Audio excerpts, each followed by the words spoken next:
style into sarcasm. Steely Dan tracks can seem not just overproduced, but overplayed, overpraised, and catnip for the wrong kind of music nerd.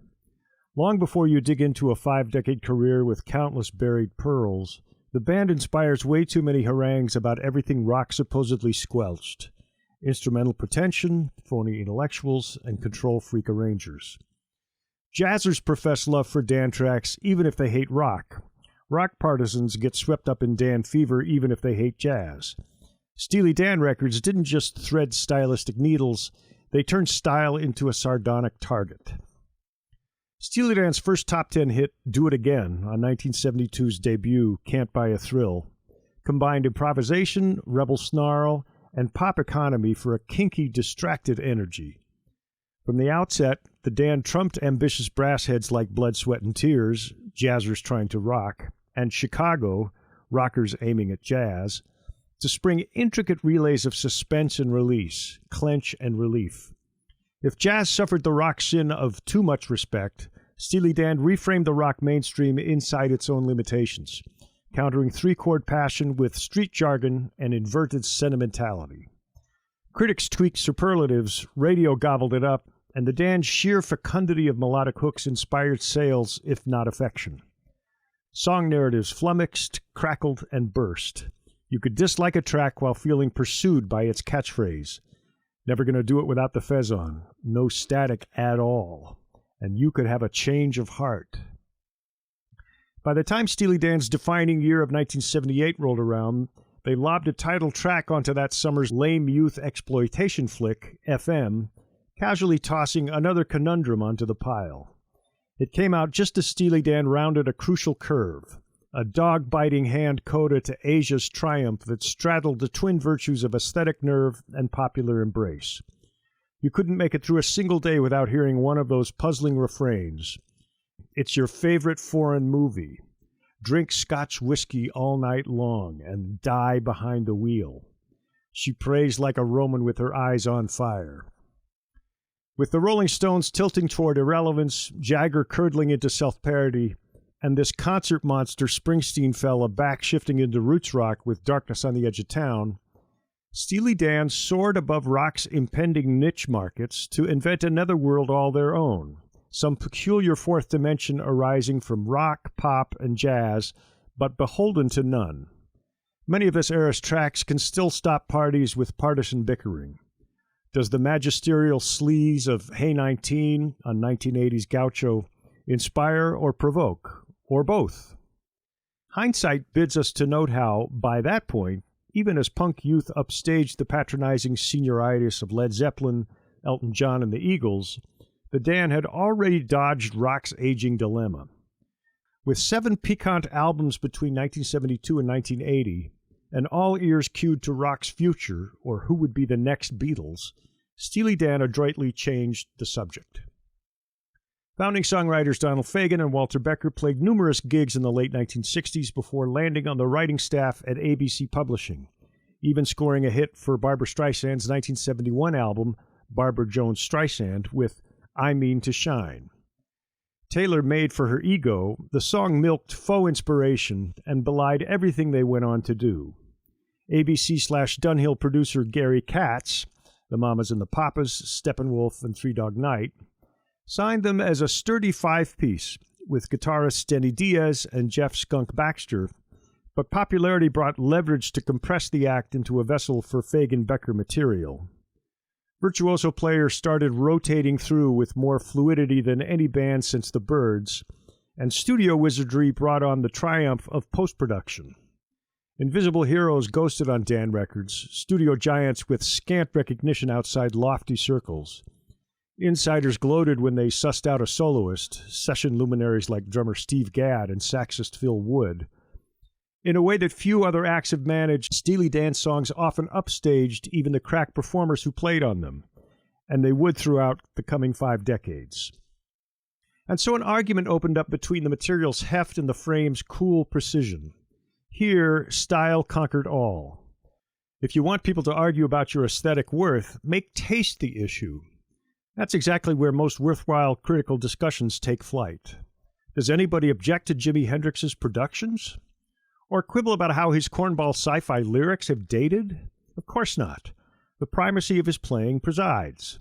Steely Dan throws that discussion into high relief. Most people who resist the band's hooks and cynical charms do so on the basis of sound, or surface, not substance or meaning. Gadd famously dubbed Fagen and Becker fussy. Zealots claim their sheen or mask as key to their aesthetic. Detractors cite the same quality as finicky, arrogant, and clinical. Start with the vocals. Beginning with Do It Again, Fagen soared up atop early 1970s pop with a delivery stranger than any since Dylan. A nihilistic wag pondering post-utopian ideals. Fagen's astringent attack fell on the tuneful side of Lou Reed's monotone, shy of Captain Beefheart's lusty growl. Like Dylan, his wry conviction persuaded you that his outre lyrics masked hidden depths, so that even when they didn't, the suggestiveness became half of the fun of listening, and its own subject. On Dan albums, elegantly crafted tracks serve jittery stories about outsiders and luckless pedestrians, meticulous fables about degenerates. Fagen's twang came off more direct, but his attitude made that very idea outdated. Along with the band's name, his adenoidal phrasing sliced both universal and remote. Once you discovered that the band copped its name from a toy dildo in William Burroughs' Naked Lunch, everything they did took on delightfully sordid overtones. Note how Steely Dan did far more for Burroughs' readership than that author did for the band's ultra-cool aura. Terse where Dylan prized the prolix, Fagen sang of brainy neurotics and wanton females, yet his attitude towards his characters was all chilled detachment and feigned sympathy. He doubled down on Dylan's pose as pop music's Nabokov, the unreliable narrator. His untrustworthy vantage became Fagen's authorial credit. His bemusement at his own deceits became the band's key article of faith. Then came the polish, which sat in alienated counterpoint to its material. Paradox and contradiction defined the Dan's great legacy as musicians, braiding jazz changes inside a rock ensemble, unleashing bebop abstractions and twisted cliches through altered blues forms, cleansing everything with production gloss without sacrificing excitement or wit. Part of their charm lay in the Dan's ambivalence toward success. Few careerists boast as many top 10 albums, 5, astride so few top 10 singles, only 3. Those are old-school metrics, to be sure, but they signal the conceptual vitality looming inside even their B-sides. In hindsight, their story takes on epic shape. They vanished from the live stage in 1974 amid a swirl of rumors, while stoking a mass cult radio bond with listeners throughout that decade, then returned for Two Against Nature's Grammy comeback at the Millennium after a 20-year studio hiatus, and struck out touring for the past 2 decades on the AARP plan. This larger career played an expectations game no less riveting than the better Fagen-Becker songs captured in miniature. When he first stepped outside the band in 1982, Donald Fagen detailed his 1950s sci-fi obsessions via his suburban New Jersey roots on his solo debut, Nightfly. His deadpan drive punctured the surfaces of American life. In 2013, he released a slender memoir, Eminent Hipsters, to coincide with the Dan's Mood Swings, 8 Miles to Pancake Day tour. A student at Bard College in 1967, Fagen strayed towards the margins, dabbled in psychedelics, and met his future songwriting partner, Walter Becker. These early years, as Fagen explores his alternative identity, form the best part of the memoir, pickled with droll one-liners. There was a lot of trouble back then with tripping musicians. After LSD, he moved on to DMT, dimethyltryptamine, which Timothy Leary called the businessman's trip because of its intensity and brief duration. Here, Fagen describes himself in the third person. The intrepid bard sophomore would load a pipe with a couple of parsley leaves that had been soaked with this stuff, take a toke, and, just as it hit, run out into the stormy night. You'd go from 0 to peak acid strength high in a nanosecond. The snow that was billowing across the campus was revealed as an army of tiny angels, and you wondered why you hadn't noticed that the college buildings huffed and puffed as if they were in a Betty Boop cartoon from the 30s. 15 minutes later, everything looked normal except for a warm, lingering glow. Back to the dorm for another hit. One fabled gig took place at Bard's 1967 Ward Manor Halloween party. Future SNL Gerald Ford impersonator and community sitcom geezer Chevy Chase kept excellent time on drums, Fagen reports, and at least that night didn't embarrass us by taking off his clothes or doing any of his Jerry Lewis bits. The trippy shenanigans of that era climaxed when Fagen got busted for marijuana possession by Gordon Liddy, who was campaigning for DA of New York's Dutchess County. Fagen made bail using the same lawyer Liddy himself would call 6 years later when he got into a jam called Watergate. But just as the memoir reaches its surreal brush with this Nixonian authority figure, Fagen drops everything and jumps forward 4.5 decades to 2012 on a non-Steely Dan tour with Boz Scaggs and Michael McDonald. The tone shifts from discovery to tedium, lamenting road food, panic attacks, and middle-aged post-celebrity malaise. I started seeing a shrink in gobbling antidepressants, he writes. He gulps down Jim Thompson novels, listens to Stravinsky's Rite of Spring, and whines to his super agent Irving Azoff about accommodations. Nothing in this section explains how Fagen the person translated this richly textured, sci-fi tinted imagination into musical terms, or how he crafted such a bizarre persona from such commonplace cultural references. As legend prescribed, Steely Dan became the best at what they did by honoring both rock and jazz styles, finding ingenious overlaps and hidden subtexts shared by both, without betraying either. When you catch Josie or Showbiz Kids or Deacon Blues on the airwaves, even now, they still cast an oracular spell, like stray jellyfish exerting a mystical glow, beguilingly tuneful, thrillingly seductive, with bottomless intricacies and gaping supernatural moods. Defying musical logic freed Fagen and Becker to pursue topical themes as rockers retreated into self-involved mythology. With their superb debut single, Do It Again, gambling became a blanket metaphor for all manner of addictions, and other tracks turned explicitly political. The debut King's references Good King Richard Nixon and Change of the Guard harbored election year expectations. The Royal Scam's Kid Charlemagne spun a thinly veiled portrait of Owsley Stanley, the Walter White of San Francisco's early LSD scene. This homage gets countervailed by Turn That Heartbeat Over Again, praying for an overdose victim on the way to the emergency room. Unlike so many deserving writers the industry chews up and spits out, Steely Dan has enjoyed one of the nobler comebacks in the classic rock era. Since 2000's crisp and enthralling Two Against Nature, they've produced a truck of dense new material and transformed themselves from a postmodern studio unit into a prodigious live outfit that enchants audiences with both old and new, often in bold rearrangements.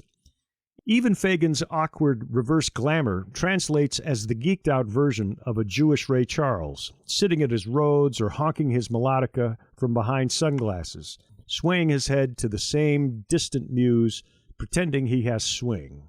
Sexuality and authenticity still eludes him in the most adorable fashion. Their position remains unique. Very few catalogs hold up better or have more rewarding buried tracks.